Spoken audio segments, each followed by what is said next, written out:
Chers téléspectateurs, nous voici donc dans l'enceinte du musée national.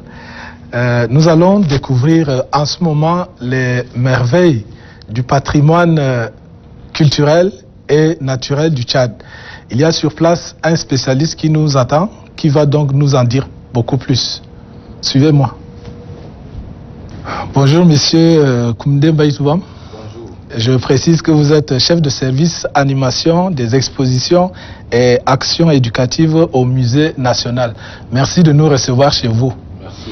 Nous sommes ici donc dans le cadre de la culture à la maison pour parler du patrimoine naturel et patrimoine culturel du Tchad. Et avant tout, nous avons besoin de savoir qu'est-ce que c'est qu'un patrimoine. Le patrimoine est un ensemble de biens inestimables du point de vue de la paléontologie, de la préhistoire, de l'histoire, de la science, de que sais-je encore.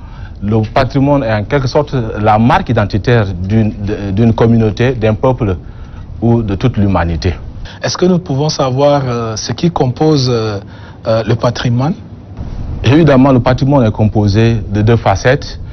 Il y a le patrimoine naturel, le patrimoine culturel. Donc, parlant du patrimoine naturel, nous avons les réserves, les parcs nationaux, nous avons la biodiversité, nous avons les cours d'eau, les montagnes, les reliefs, les rochers. Tout cela constitue ce qu'on appelle le patrimoine naturel.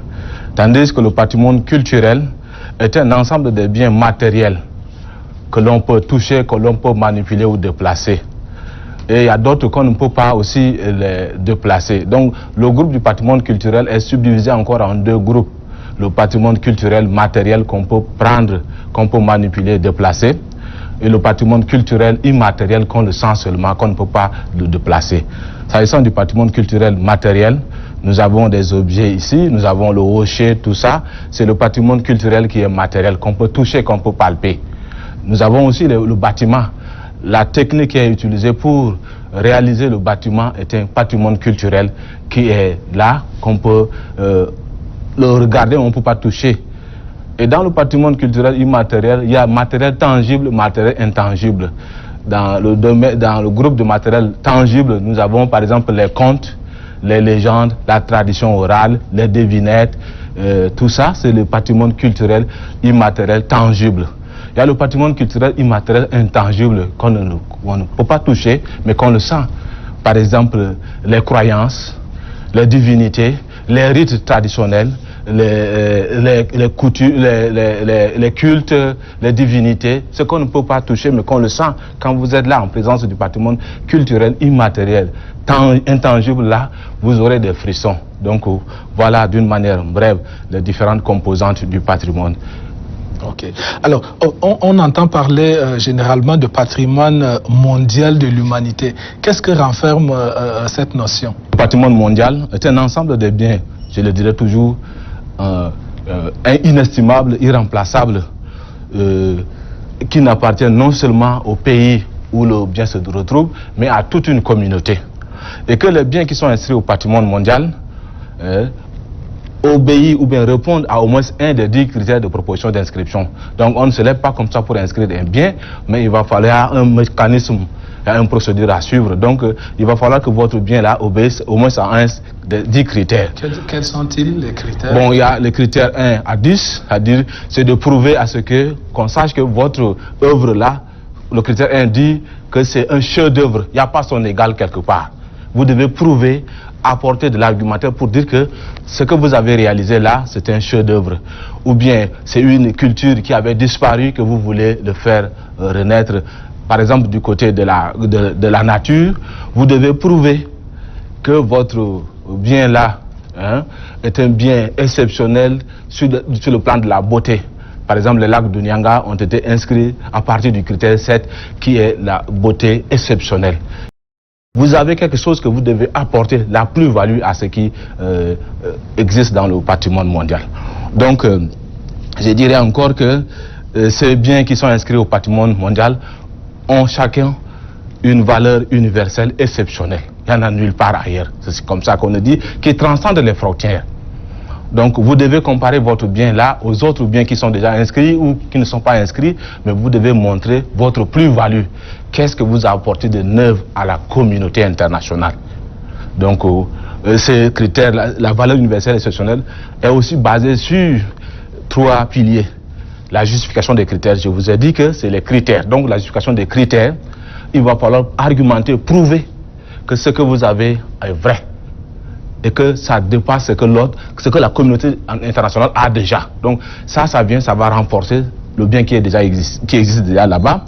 Deuxième pilier, c'est la déclaration d'intégrité et d'authenticité. Vous devez prouver que votre bien, si c'est naturel, que votre bien là est intact, malgré le changement climatique qu'il y a, ou bien malgré quelques dégradations, votre bien demeure le bien qui est intact. Vous devez prouver aussi que votre bien là est l'original, si c'est un bien culturel.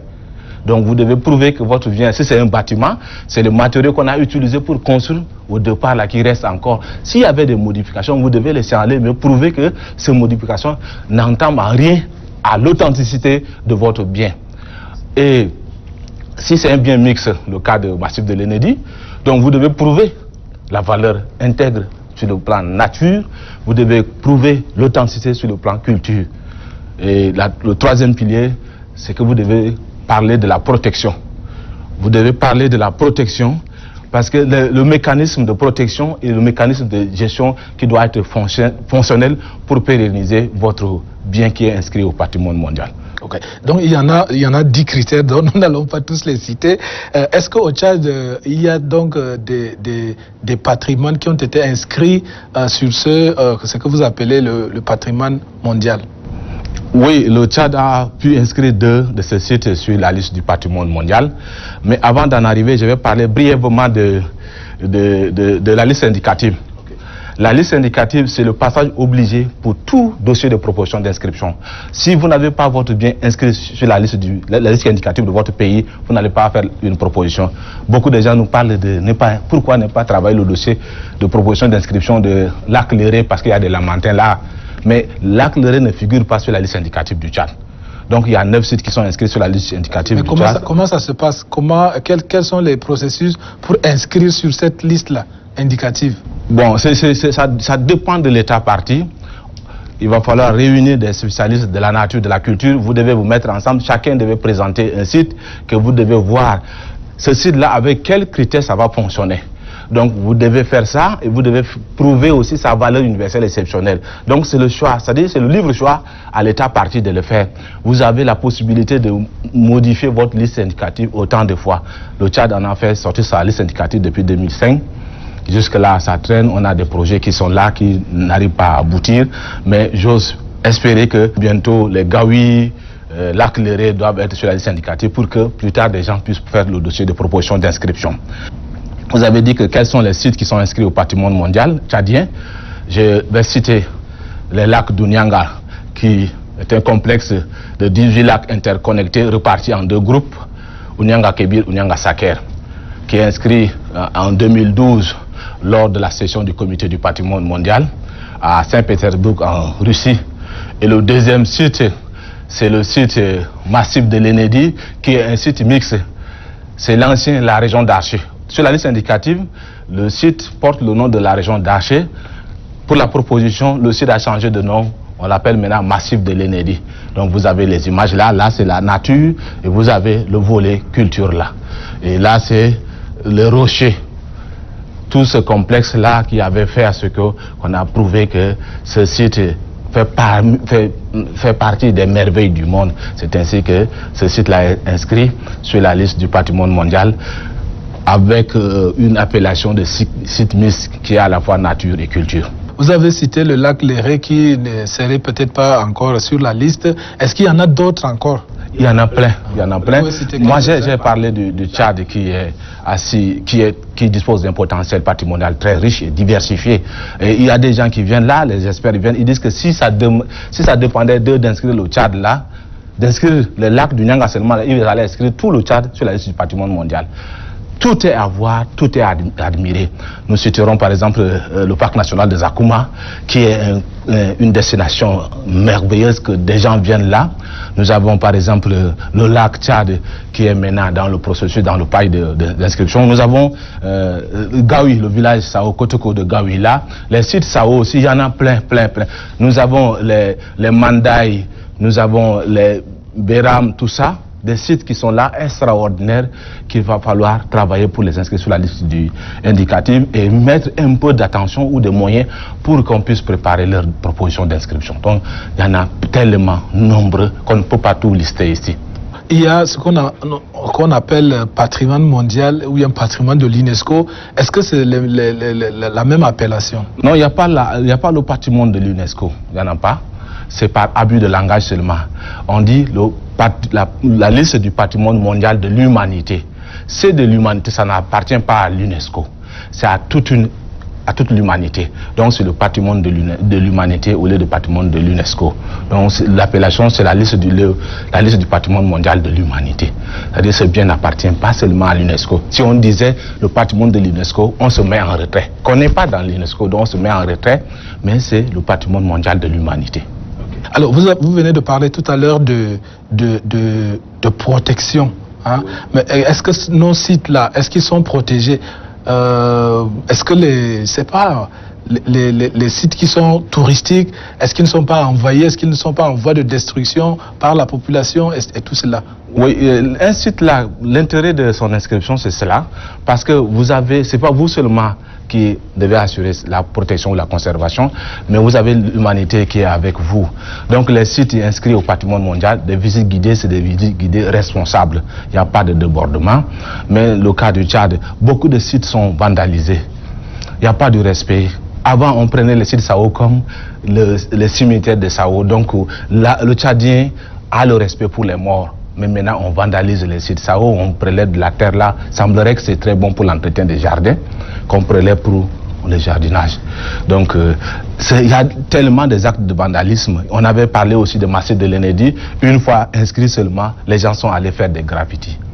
Donc, un site qui est inscrit au patrimoine mondial, la manière de le gérer, la manière de pouvoir gérer les touristes là, c'est des visites responsables. C'est pour cela il y a intérêt à pouvoir inscrire un site au patrimoine mondial. Je donnerai l'exemple des manuscrits de Tombouctou. Si Tombouctou n'est pas inscrit sur la liste du patrimoine mondial, je ne suis pas sûr que Tombouctou allait être restauré.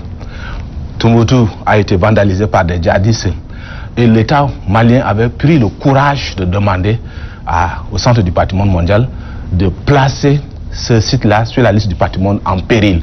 C'est ainsi que les Nations Unies a demandé au Conseil de sécurité d'envoyer les casques bleus qui ont limité les dégâts. Et l'UNESCO, en collaboration avec l'État malien, ont fait des levées de fonds pour restaurer les manuscrits ou bien restaurer le patrimoine de Tombouctou. Donc voilà l'intérêt. Donc on ne peut pas gérer un patrimoine d'une manière pérenne sans que ce patrimoine n'appartienne pas à toute une communauté. Mais au niveau du Tchad, quelles sont donc les dispositions juridiques, institutionnelles qui protègent ces sites? Voilà, le Tchad vient de se doter d'une loi 18 du 10 janvier 2019 portant protection du patrimoine tchadien.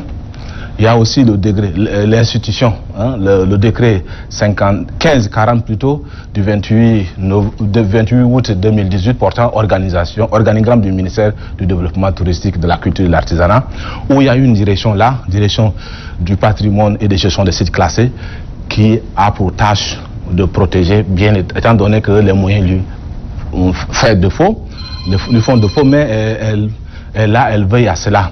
Donc, ces sites qui sont inscrits au patrimoine mondial, la direction avait mis sur pied des unités de gestion qui veillent, c'est-à-dire c'est la population locale riveraine qui veille sur ces biens-là.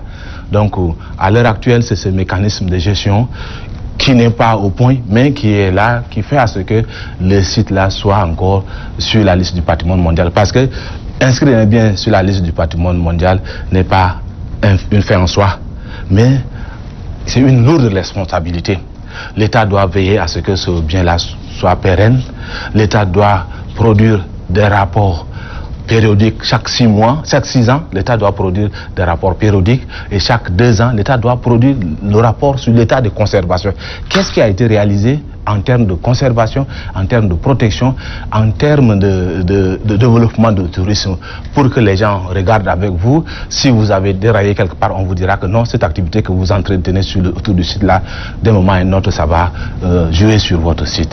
Donc le Tchad, il y a des textes, comme disaient les juristes, les textes ne valent que par leur application, et c'est le juge qui est la bouche du droit. C'est celui-là qui doit dire. Le droit, c'est les papiers, c'est le juge là qui doit le dire. Il y a des gens qui viennent prélever les sites SAO, on fait des plaidoyers, on dit qu'est-ce que vous voulez qu'on fasse. Donc qu'on se respecte, qu'on respecte le travail de l'autrui. Alors sur tous ces sites que vous venez de citer, et ceux même que vous n'avez pas cités, quels sont on peut dire l'état de dégradation ou alors de violation de ces sites actuels? Le site qui est vraiment où l'état de dégradation est avancé, c'est les sites SAO seulement, aux alentours de la ville de N'Djamena, dû à la poussée démographique, je ne sais jamais. Les gens s'installent même sur des sites SAO là. C'est le site qui a subi beaucoup de pression due aux activités humaines. Le reste des sites là, je citerai par exemple Zakouma qui avait été au proie de braconniers. Maintenant, il y a eu... Les gens ont minimisé les actions de braconniers là avec l'arrivée de African Park qui est en train d'aider la conservation de nos biodiversités là-bas. La population animale là va croissant. L'éléphant qui était entre-temps à 400-500, maintenant ils vont vers 600-700. Le buffle c'est plus de 12 000. En 2007 quand j'étais là-bas, c'est plus de 12 000. Donc la population animale va un peu croissant. Donc là, moi je déplore les sites SAO. Si rien n'est fait, on n'aura rien à léguer à nos enfants. C'est parce que si nos grands-parents nous ont légué, il est de notre devoir de préserver cela pour leur léguer. Mais avec l'allure où vont les choses, on ne parlera plus de sites SAO, on parlera de sites SAO en images. Alors, il paraît que les Tchadiens ne considèrent pas trop bien ce qui leur appartient. Quel est l'impact de ces sites touristiques en termes de développement socio-économique? Oui, c'est-à-dire l'inscription d'un site au patrimoine mondial donne beaucoup d'avantages. Au niveau de l'État, c'est la reconnaissance du bien du pays au niveau international.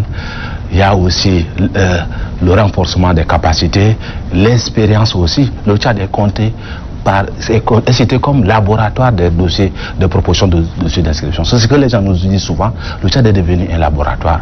En très peu de temps, le Tchad a inscrit 2 sites. 2012, 2016. C'est pas donné à n'importe qui. Et je vous donne comme exemple, en 2012, quand les lacs du Nanga ont été inscrits, le Tchad a été appuyé par les Allemands. L'Allemagne a proposé son site aussi, son site n'est pas inscrit. Donc c'est de la fierté. Au niveau, il y a aussi des retombées économiques liées au tourisme. Quand les gens viennent pour visiter, ils payent les frais le visa, il y a de l'argent. Dans les billets d'avion là aussi, il y a une partie qui est versée dans les taxes du tourisme et qui viennent là. Ils doivent utiliser les téléphones portables. Ils doivent dormir dans des hôtels. Ils doivent manger. Ils doivent acheter des souvenirs. Donc ça fait... On n'a pas comptabilisé cela. Les Tchadiens, beaucoup disent que quels sont les intérêts ou l'impact. Mais il y en a, nous autres, on en a vu pour lac de Nyanga. Et que les touristes viennent là-bas, ils passent la nuit là, il y a des frais d'entrée qui payent, ils payent des objets. Et l'inscription de lac de Nyanga a fait à ce qu'il y a un château là-bas. Il y a un château là-bas, l'adduction d'eau, on a fait en sorte que l'eau là soit jusqu'au domicile des gens, pour que les gens puissent... C'est... Par l'inscription de lac du Nyanga, il y a aussi un centre de santé là-bas. Donc au niveau, et puis il y a un plan de gestion. Dans tout dossier de proposition d'inscription, il y a un plan de gestion où il y a un plan d'aménagement. Donc la mise en œuvre de ce plan d'aménagement permet la construction des infrastructures sanitaires, scolaires et ainsi de suite. Donc il y a aussi une prise en charge de certaines activités, le développement de certaines activités qui permet à cette population riveraine là d'avoir de quoi subsister. Donc je vous dirais que l'île Maurice, malgré qu'il y a la Covid, l'île Maurice maintient son festival, l'Isla. 30 mai ici. C'est pas pour rien. L'île Maurice en a vendu tout aux touristes, même de l'air. Des bidons comme ça, ils soufflent dedans, ils ferment, ils mettent des étiquettes, ils disent que de l'air pur de l'île Maurice, les gens achètent. J'ai acheté l'air pur de l'île Maurice. Donc, c'est de la communication qu'il va falloir autour de ce bien-là pour générer des revenus. Et que, pour que les gens puissent réaliser des activités génératrices de revenus. Donc, le Tchad est vachement riche. On peut se fermer les yeux sur le pétrole et développer, avoir un regard sur le volet culture et faire du ministère de la Culture un ministère prioritaire, mettre les moyens 2-3 ans. On verra. Les gens, quand ils voient les images des lacs d'Unyanga, le massif de l'Enedi, ils disent à quand on devait aller là-bas. Mais il va falloir qu'il y ait un mécanisme pour faciliter le voyage là-bas. Moi, j'aurais aimé que dans ce pays, on instaure une journée nationale du patrimoine. Comme ça, on va donner les gens là-bas. Les gens n'iront pas en Europe passer leurs vacances. Ils vont les faire ici. Là-bas, on dit que qu'on dort dans un hôtel de 1000 étoiles. Vous parlez de hôtel de 5 étoiles, mais là-bas, c'est 1000 étoiles. Vous êtes sur le sable, vous avez les étoiles là. Donc, il y a des choses à s'enorgueillir. Donc, il va falloir qu'on regarde vers la culture. Beaucoup de pays du monde là, qu'on les respecte, la Suisse, tout ça, leur économie, c'est le tourisme. Et si les lacs du Dianga ont été inscrits au patrimoine mondial de l'humanité, mais pourquoi pas le lac Tchad? Lui, il est encore plus grand. Oui, le lac Tchad, il y a un processus là qui est enclenché. Le lac Tchad est déjà dans le pipe. Ça se trouve au niveau de l'UNESCO, du Centre du patrimoine mondial, pour une éventuelle évaluation. Donc, le lac Tchad est inscrit, a changé de nom. On ne parle pas de lac Tchad, on parle de paysage culturel du lac Tchad. Et ça fait beaucoup couler d'encre, de salive. Pourquoi on a changé le nom? Pourquoi les gens ont changé de nom? Mais après, parce que le lac Tchad devait aller en concurrence. Ce n'est pas le seul site qui devait être inscrit. Donc il y a beaucoup de sites. Le lac Tchad ira vers une concurrence. Et que tout ce qu'on a écrit du côté nature là, c'est négatif. Il n'y a pas une argumentation fiable pour que vous puissiez sortir des milliers de dossiers qui affluent là. C'est ainsi qu'il a été décidé qu'on ajoute le volet culturel. Parler de Sao, de la civilisation Sao là autour du lac Tchad. Parler de l'implantation de la vie humaine sur l'eau, l'adaptation de l'homme dans ce climat-là qui est presque hostile, que l'homme survit. Et que dire en sorte que le lac Tchad-là, de ce lac Tchad-là, plus de 40 millions de gens y vivent de ce lac Tchad. Donc le dossier a changé de nom et que comme c'est un dossier qui a changé de nom et qui est devenu complexe, c'est un dossier transfrontalier qu'on a proposé avec le Cameroun, le Niger, le Nigeria. Et que les 4 pays ne peuvent pas proposer, c'est-à-dire ne peuvent pas soumettre à la fois. C'est ainsi qu'il a été décidé que le Cameroun soumet en septembre pour une étude de conformité. Et le Cameroun en a fait ses revenus pour la proposition d'inscription. Les autres pays ont décidé que le Cameroun puisse proposer. Et le lac Tchad, c'est un dossier que les présidents même ont décidé lors du sommet de la CBLT au niveau de Abuja, qu'ils ont décidé de proposer et qu'un fonds a été dégagé de BAD pour pouvoir le faire, et c'est le Centre du patrimoine mondial qui gère ce projet. Donc c'est en bonne voie. Je vous citerai aussi le parc national de Zakouma. C'est un vieux dossier, mais ça traîne, mais c'est un dossier très solide qui est déjà proposé. Mais comme le Tchad a déjà proposé le lac Tchad avec les pairs, un pays doit proposer 2 sites, au maximum 2 sites. Il faut que le site là soit culture et nature. Mais le lac Tchad là a 2 facettes, c'est nature et culture. Donc on a laissé en veilleuse parc national de Zakouma, de même que pour l'inscription du massif de l'Enedi. Qu'on a envoyé, massif est allé aussi. Donc on a laissé. Donc là, parc national de Zakouma traîne encore, mais je suis sûr que ça va aboutir un jour. Alors, puisque nous tendons presque vers la fin de notre entretien, est-ce que vous avez des suggestions, peut-être à faire à l'endroit des autorités compétentes, peut-être pour la préservation, pour la valorisation de ces sites naturels et culturels? Oui, moi je dirais qu'il va falloir tourner un regard vers la culture. C'est un secteur promoteur. La culture est un socle de développement. Donc, qu'on y mette des moyens pour la protection, la direction. Je ne suis pas sûr, la direction en charge du patrimoine n'a pas une bicyclette. Les sites là sont lac de Nyanga, c'est plus de 1000 km. Massif de l'Elédi. La direction va se déplacer comment? Il va falloir aller d'une manière pérenne, qu'on y regarde vers la culture. On y mette des moyens. J'aurais aimé que l'État ou le gouvernement fasse du ministère de la Culture un ministère prioritaire, qu'on y injecte un peu d'argent pour lui permettre de réaliser des activités. Tout est là. Il suffisait seulement peu de moyens pour pouvoir faire à ce que le Tchad puisse être cité parmi les pays d'où les retombées, les PIB là, soient basés sur les retombées liées au tourisme ou liées à la culture. Actualité oblige donc, nous sommes en période de pandémie de Covid-19. Peut-être un message à nos téléspectateurs. Respecter les gestes barrières. On va vaincre cette maladie et nous allons rouvrir le musée et pour que nous puissions venir découvrir nos richesses patrimoniales qui sont là. Chers téléspectateurs, nous voici donc arrivés à la fin de cette émission d'aujourd'hui, Culture à la maison. Aujourd'hui, je rappelle que nous avions reçu M. Koundé Mbaïtouba. Il est chef de service animation des expositions et actions éducatives au Musée national. Merci à vous de nous avoir suivis. Nous vous donnons rendez-vous dans un prochain numéro, toujours à la découverte des merveilles du Tchad.